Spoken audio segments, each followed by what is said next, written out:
Hello everyone and welcome back to Revolutionary Left Radio. So for today's episode, I'm going to talk about something sort of personal that I'm going through, but completely with the hopes that it could be used by others, either immediately or down the road, or maybe you listening don't really relate, but you know somebody else who's going through it that might relate. And that is centered around basic mental health issues like anxiety, depression, etc. Recently, first and foremost, some may not know, but I've been a long time marijuana smoker. So all through my 20s, starting in my late teens, all through my 20s, I was a daily marijuana smoker. And as I got older, it stopped doing for me what it used to do. As my spiritual practices got deeper, I started seeing it more as a chain, as a unhealthy habitual sort of compulsion, more than the benefits allowed for. So like the negatives started outweighing the benefits. Started becoming more conscious of just wanting to not have to depend on any chemical whatsoever to get through the day. Or like when you're smoking marijuana on a daily basis, it can be really easy, like if you're just like in a bad mood, to just erase that bad mood by going and smoking, right? Instead of dealing with the bad mood or maybe interrogating that feeling and seeing what's underneath it, etc. So after a long time of smoking and then an extended period of time where there was attempts to quit and the desire to quit was ramping up, I recently, after the loss of our pregnancy, decided that I'm completely done with it completely. And, if you put something in your brain for 10, 12 years every single day, and then you take that thing away from your brain, you're going to go through a process known as withdrawal. Now, up front, I have nothing against weed. I believe in its full legalization. I do not believe in any sort of criminalization. I'm a fan of it. I've used it. And, maybe in the future I'll have a new relationship to it and I can use it in more medicinal ways going forward and not in compulsive ways. So none of this is to say that I have anything against it. And there's a subsect of people who, when I even say that there is such a thing as withdrawals from marijuana, will scoff. Marijuana is not addictive, it's only psychological, it's not physical, there's no such thing as a withdrawal process, etc. And that's pseudoscientific hippie bullshit. It's just basic brain chemistry to know that if you do something for a long time and take that thing away, your body needs to regain a new neurochemical homeostasis. And that process of regaining the homeostasis is known as withdrawal. If you drink coffee every day, stop drinking coffee. What's going to happen? You're going to get fucking huge headaches. You're going to get nauseous. You're going to sweat, and you're going to need to go get more caffeine, right? So the fact that it applies to things like caffeine or even the internet, of course it applies to marijuana. Having said that, people are different. So some people, there is a significant portion of people who might be daily smokers who go through little to no withdrawal symptoms at all. There are other people whose symptoms are primarily physical. You get night sweats, you get headaches, you get loss of appetite, maybe some weight loss. People get muscle aches, right? Because I have a long family history of anxiety and depression, and I myself have a long personal history of struggling with things like anxiety and depression, I'm more prone to having those symptoms when I withdraw from any substance. Marijuana is the one and only substance that I would, aside from caffeine, that I would have any addiction to the level of needing to go through a withdrawal process. In any case, the withdrawal process for me, I'm about 2 weeks in, over 2 weeks now. It has included intense anxiety, intense depression, other symptoms as well, vivid dreams, for example, some low-level muscle aches, a loss of appetite for a while, and the big one, which almost everybody experiences, or at least the most common symptom, is insomnia. When you smoke every night before bed and you stop, it can be very hard to find some sleep. And when you do, the chances that you have incredibly vivid dreams, even unsettling or nightmarish dreams, increases quite a bit if and when you can fall asleep. So I definitely struggled with some of that at the time. But, the two main things that I've felt that have been the longest lasting from the withdrawal process are anxiety and depression. And I wanted to talk about this, one, because I believe that whether you're going through a withdrawal process or just struggling with mental health for other reasons, the single best thing in my experience is to know that you're not alone. I mean, the single best thing that brought me calm when I'm in the depths of anxiety or depression is to actually go online and just read about other people's experience with anxiety and depression. It makes you feel that this is normal, that you're okay, that you're not going crazy, that this is not permanent, and that can be a huge relief, especially when anxiety creates those, intrusive thoughts of like, oh God, my brain is broken, oh God, is this ever going to be okay again, etc. So, that's the first reason. And then the second reason is because it's just true that right now we are going through not just a viral pandemic, but an epidemic healthcare crisis. Some people have said at 2019, before the pandemic, about 1 in 5, 20% of people were struggling with anxiety or depression. Sort of baseline level of anxiety, depression in this dog shit society is already really high. But with the pandemic, it skyrocketed. Some estimates put it at 50% of people right now in the U.S. are going through some form of mental health issue, whether that is anxiety and depression or OCD or hyper-isolation, addiction, whatever it may be. The fact is, and it makes complete sense why, those things are skyrocketing. And I also believe, but even before I quit, as I was tapering down to make that final leap, just like the ambient background noise of American society right now is fucking scary and stressful.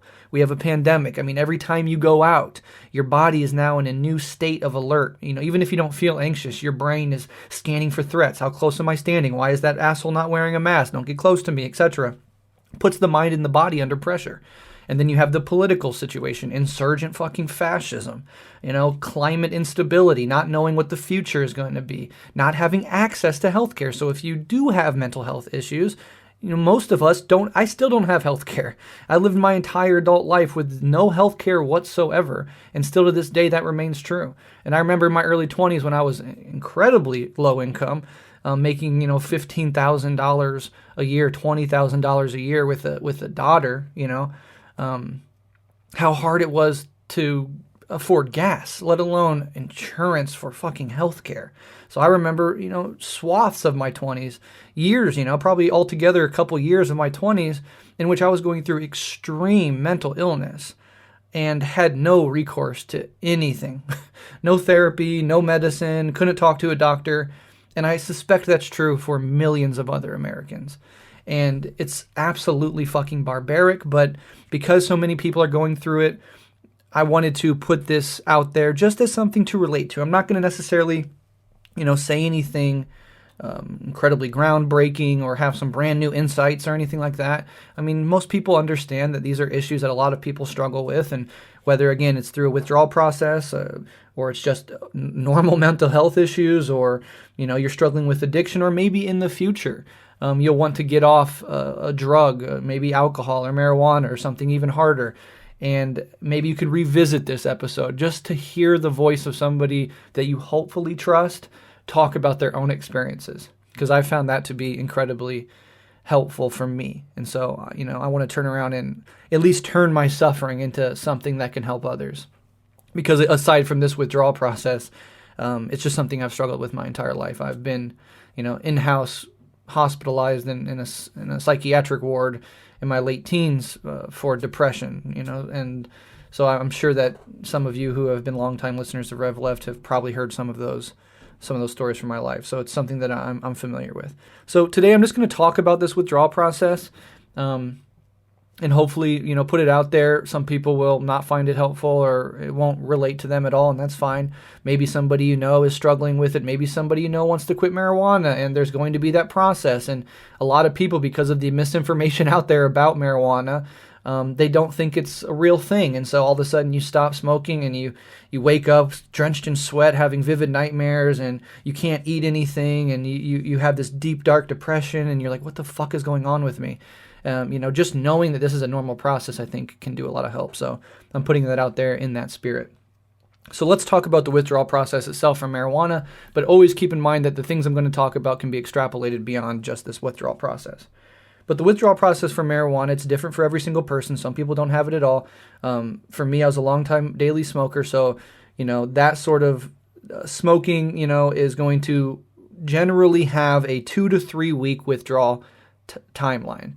The first sort of symptoms, especially insomnia, they'll show up almost right away, almost 24 hours after you quit, 24 to 48 hours maybe after you stop. You're going to start seeing some of those symptoms.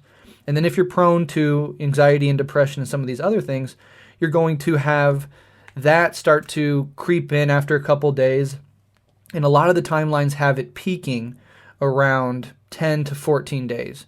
And that's pretty much been true for my situation, in that it steadily got worse and worse. In fact, because I smoked at the end of every night, I didn't, for the last year, so probably a year, I've been tapering off, and I've been trying to exclude it to smaller and smaller parts of the day. So, I got it, a few months ago, I got it only past 7 p.m., and then I got it past 9 p.m., and then I got it down to 2 hits a night, and then I got it just down to 1 hit a night before bed, because I knew that the jumping off cold turkey was going to be tough, and tapering down can sort of help alleviate some of those symptoms. If you are smoking fucking, 5 joints a day and you just quit cold turkey, unless you're incredibly fucking lucky, you are going to go on a neurochemical roller coaster ride.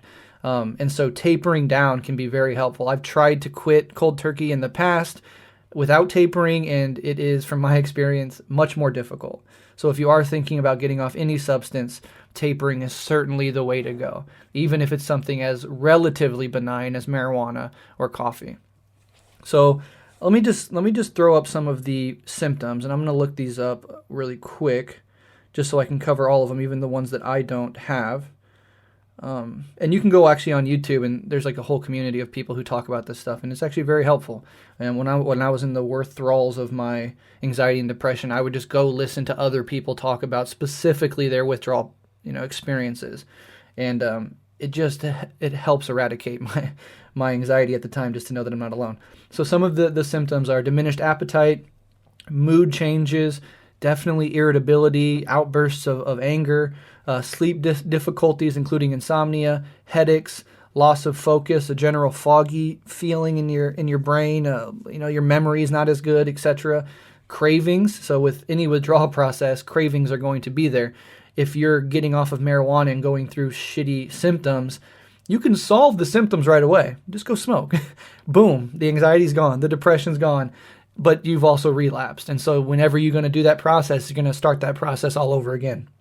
So keep that in mind. The cravings are a part of the withdrawal process, and they are also, the thing that will make you have to go through this over and over again. And that's pretty common. I mean, this year alone, I think I tried to quit 2 times before I was actually able to successfully do it. Relapsed both times. And so it was after the loss of our pregnancy that I said, I do not want to depend on anything to get through this emotionally. I want to be with my emotions, and I am quitting. And I had already been tapering down, so I was like, this is the final push. I'm done. I'm not relying on anything. I'm going complete sobriety to deal with my emotions and feelings on this subject, and that really was the impetus for my final push. And I feel different about this time. Like I'm very confident there's not going to be a relapse, because for me right now, in the past I had intense cravings. For me, the cravings might come and go, but they're almost obliterated because I have this meta perspective on what I'm going through, and I do not want to go back. So for me, it's not an issue this go round.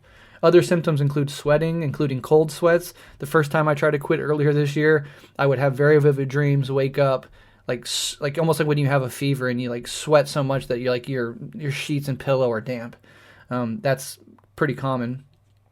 Chills, or just fluctuations in body temperature, especially at night. I'd be like laying next to my partner and she was completely comfortable, and I'd like kind of be like, fuck, it's cold, like almost shivering, and other times I'd be like, get these blankets off me, I'm too fucking hot. So that's a part of it. Increased feelings of depression, which is absolutely true, and stomach problems. So let me talk a little bit about anxiety. Well, actually, let me talk about the depression first. So depression, as many of you know, fucking sucks. The horrific aspects of, and if you have depression and anxiety, you do this game like, okay, if I only had to pick one, if I could just have one depression or anxiety, which one would I be and why? And when you're anxious, you're like, fuck, I'd rather be depressed. When you're depressed, you're like, fuck, I'd rather be anxious. Truth is, they're twin sisters. They feed off each other. Every time I've experienced one for any prolonged period of time, I've also experienced the other. So there's no cutting those two in half, unfortunately. But for me, the depression in this withdrawal process at least would hit like thunderbolts. And I don't really know what's going on at the neurochemical level. I could have some ideas. I could opine on what I think is happening neurophysiologically and neurochemically, but it would be like I would just be sitting there, relatively normal, and then like, boom, for a solid, 30 seconds, I would have this dark, empty, falling out of deep, dark depression. And one of the main symptoms for me of depression is being unable to imagine being excited about life. Everything that you get joy out of becomes unjoyful. And so quickly you almost forget what it's like to be inspired to and have joy around those things.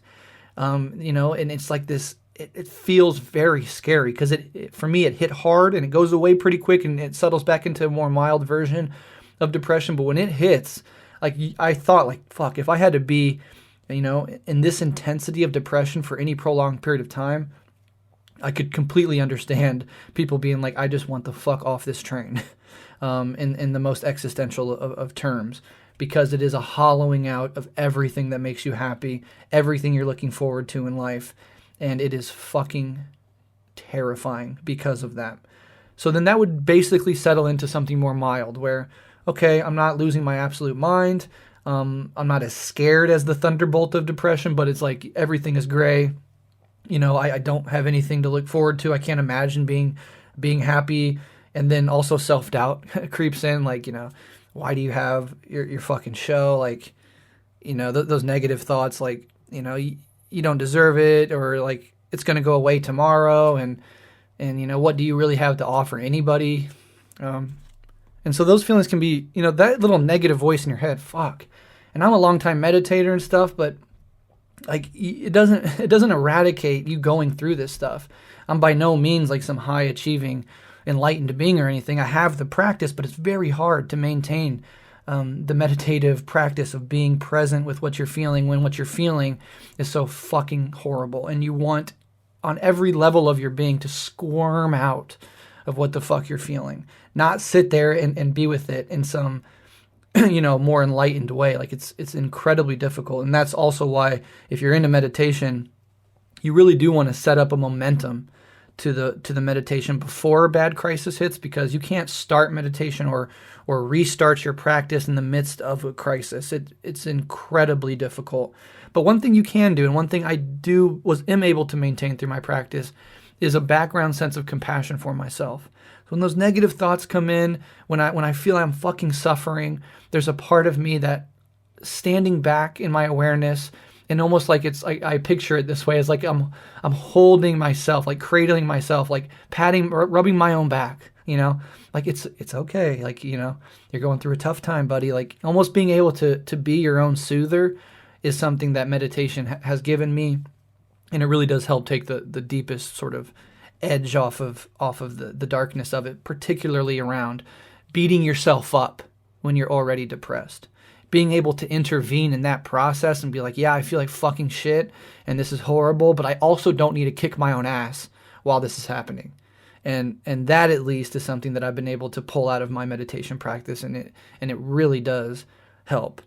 As a side note for depression, we think about depression, often it's talked about as, especially in this hyperpharmacological society, as neurochemistry. Oh, you have a brain imbalance. Your chemicals in your brain just aren't doing the right things, or you have an imbalance, and that's why you have these medicines, and they'll help correct that imbalance. And on some level, we can talk about depression at the neurobiological level in that sense, and it's fair, but it's not the totality of the experience. And something that is coming out of medical science more and more is linking depression with inflammation. And I can't get into all the details now because it would take us far too afield. But if you're somebody that struggles with depression, somebody in your life that struggles with depression, look into the link between inflammation and depression. There is a video on YouTube. It's a channel called What I've Learned. And it's really fucking good. It's all hardcore science-based. Talks about meditation, talks about diet, talks about exercise, talks about sleep, and it talks about depression. And it has this video on depression and inflammation. It goes through all the cutting-edge medical science. It explains the evolutionary roots of why inflammation and depression are linked. And it talks about ways that things you can do that reduce inflammation in the body. And I think it's incredibly important.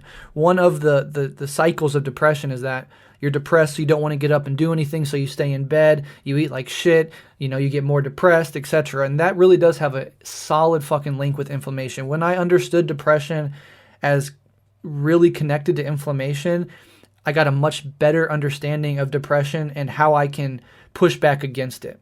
And it's not going to be surprising. Meditation, a healthy diet, rigorous exercise, forcing yourself to get up and go out, doing things that reduce inflammation in the body. The exact things that depression wants to stop you from doing are the things that often can help at least keep it in check, keep it from getting completely out of control. So if you're interested in depression and the link with inflammation, there's a million things you could look up, but definitely go to YouTube and check out the channel What I've Learned and search up their video on depression and inflammation. It is fascinating and it really changed my understanding of depression. The other symptom is anxiety. And anxiety fucking sucks.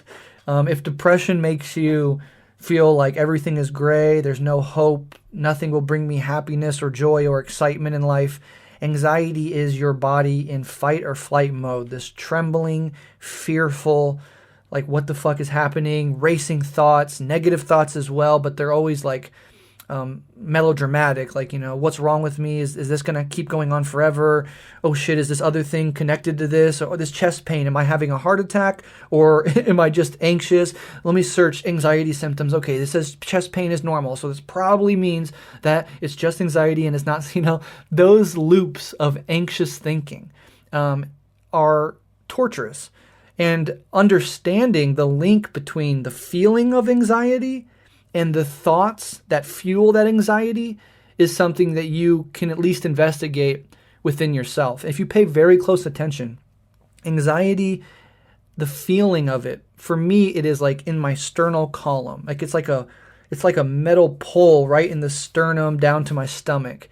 And it can sort of spread out in my stomach, and it just feeling anxiety as a sensation in the body. You get this wave of like heat sometimes, where your body, like almost when you almost get in a car crash and you feel that little spike of heat in your body, that comes with anxiety. You get the sweating, the sort of clammy palms. So feeling anxiety as sensation in the body, and then trying to see how that fuels thoughts and how thoughts in turn fuel more anxiety is a worthwhile investigation.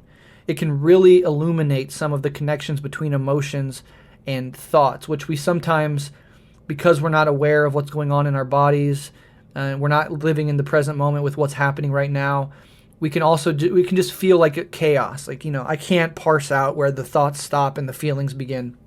But it can be very helpful, especially if you're not in a crisis, when you just have little moments of anxiety, maybe social anxiety or something, to just say, okay, where does it actually feel? Where do I feel anxious in my body? And just fall into the feeling. Don't think about it, but feel where the anxiety arises in your body, and then try to maintain awareness to see how that connects up with thoughts and vice versa.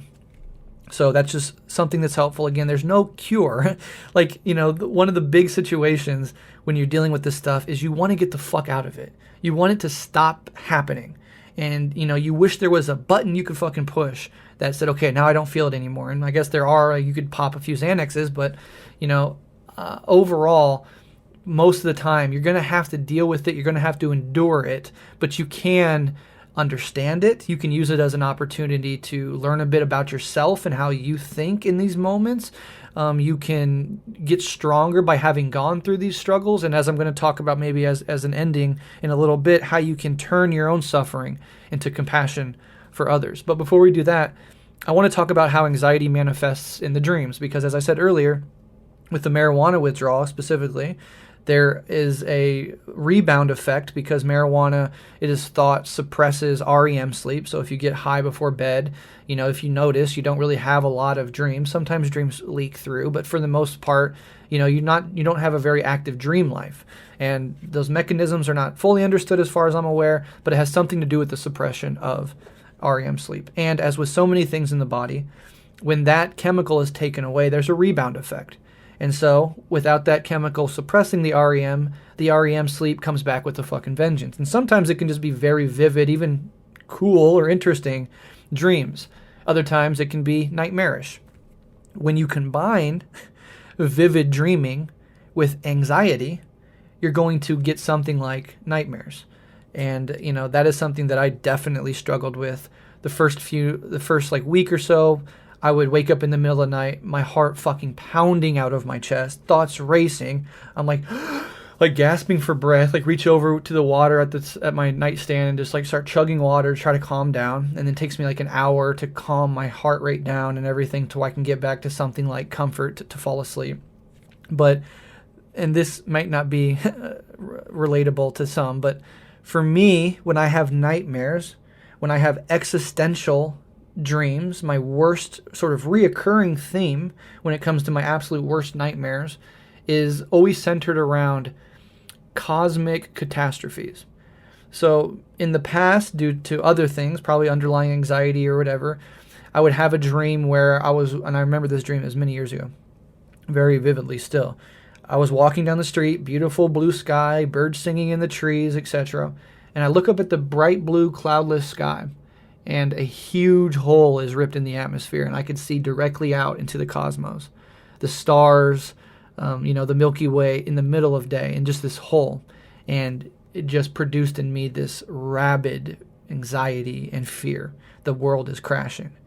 In another dream, a couple years after that, I had a dream in which basically Mars was smashing into Earth, right? They get knocked off their orbits, boom, and you see the entire catastrophe, everything you know and love is gone.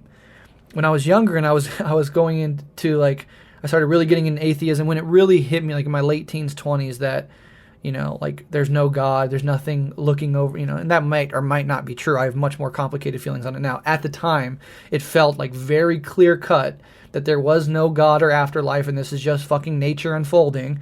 And I remember getting a lot of anxiety around not only my own mortality in such a context, but I just remember thinking like, oh fuck, like nothing's holding this system up. Like nothing is making the earth go around the sun. Like, what's to say gravity won't just turn off right now? What's to say that the earth won't just get nudged out of its orbit and you go somewhere else? Like I remember having like those extreme panic attacks. I was a dishwasher. I remember specifically like pacing back and forth in the back of the kitchen, like anxiety, heat, sweating, thinking like, oh fuck, nobody is looking over this thing. Nobody is keeping this shit together. And so, that probably speaks to some deeper existential anxieties inherent in the human condition. But this time around, with that underlying anxiety, my anxiety dream was actually, it harkened back to that initial fear, which is Earth being bumped out of its orbit. So I have this incredibly vivid, realistic dream. So you really feel like, fuck, this is happening. And the Earth, for some cosmic reason that was unexplained in my dream, got bumped off its orbit and was floating out now past Mars. And it's going to be this prolonged period where Earth gets colder and colder. And, right now, it didn't go into a tailspin or anything. So it still sort of has the momentum of the rotation. And so it's not an immediate extinction event, but slowly it's getting farther and farther away from the sun. And I started getting calls from my friends like, so-and-so just killed themselves. They don't want to be around for it. And I got another call from another friend. So-and-so, our mutual friend just killed themselves. They don't want to be around for it. And I am heartbroken. I'm scared. I'm thinking about my kids. I'm like, what the fuck do we do? Do we ride this out? Is there any chance of getting Earth back in its orbit? Is it's just going to get slowly more cold and society's already, breaking down. And that was the dream. And in the end, I think something happened where humans were able to shoot something at the Earth and bump it back into its orbit or something, and I woke up like gasping for air. But it was fucking trauma. I mean, if you really having a vivid dream and like your friends, people, your family are offing themselves because they don't want to be around for the catastrophe that's just around the corner in a few weeks or months, like it's fucking scary. And I wake up and my heart's pounding and I'm scared as fuck, thankful as shit that I was just dreaming, that relief of waking up and realizing it was all a dream is like, holy fuck. But the fact that my anxiety manifests in my dreams as specifically cosmic catastrophes over and over again throughout my life is something that's at least, I guess, worth noting. Maybe a small subsection of you will relate to that part of it. But overall, those were the two dominant symptoms that I've had. And I think it does play on my already existing propensity towards anxiety and depression. And as I said a little bit earlier, one thing you can do if you're struggling with this stuff, And I said this to some friends a few days ago. Is like, the thing I hate most about depression and anxiety, and this is maybe overstated, but I do hate this part of it, is that it makes me think about myself all day long. It makes you obsess about yourself. Hypochondria is a manifestation of my anxiety. So like any little pain or weird feeling in my throat or anything, I'm immediately, plus we have COVID, to add to that anxiety. So I'm immediately like searching up like, fuck, what does this mean? What does this mean? So hypochondria is that extension. But you're going through this suffering. You're thinking of yourself the entire time. Obsessing over every little shift in your mood, every little spike of anxiety. Anxiety is self-propelling in that you're anxious about getting more anxious. Okay, I feel a little anxious right now. Okay, but it's still manageable. But fuck, what if it gets worse? And then you get anxious about getting more anxious. These fucking feedbacks. I mean, you can't help but obsess about yourself. Every little machination that your mind and body is going through when you're in the pits of this shit. And that's why talking to other people about it can be so helpful. Listening to other people talk about it can be so helpful. Knowing that you're not alone. Getting your thoughts out of yourself for a second and maybe thinking about somebody else. But, spiritually speaking, whether you're suffering from mental illness or any other suffering, physical, anything, any disease at all, think of how can I turn my suffering into compassion? Because we know for a fact tens of millions, if not hundreds of millions of people around the planet right now are dealing with anxiety, depression, OCD, addiction. And when we're in those states, we become very self-obsessive. But what if we can view those states as a mechanism through which connects us to everybody else going through this? Yeah, I'm fucking depressed. I'm anxious as fuck. This sucks ass. I'm suffering. But so are tens of millions of others. What I'm feeling right now internally, experientially, is what others in this world are feeling right now too. And if you can really get into that mind state, it can radically connect you with other human beings. And then you say, how can I turn my suffering into compassion and assistance for others? Well, one thing is for sure, you know what it feels like to be anxious. You know what it feels like to be depressed. And more than that, you know that talking about it and hearing somebody else relate your experiences back to you can be so helpful. And when it comes with the authority of somebody who's gone through it, it can be that much more helpful as opposed to somebody who's never had depression or anxiety trying to calm you down. They don't get it. So, whether it might have to wait until you get out of the shit before you can turn outward and think about others and help others, and that's okay. But think about how you can turn your suffering into help for others. How can I reach out to other people who might be going through this?